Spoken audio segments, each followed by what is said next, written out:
Welcome friends, in this video I will show you how to change fonts in Eclipse. I have already written one class, now I will change font for this. To change font, just go to Windows, Preferences, then in search bar you just search font and select font and colors.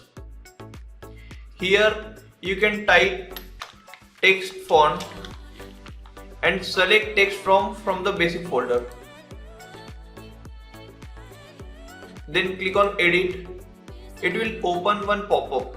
From here you can select any font. Then you can choose font style and font size.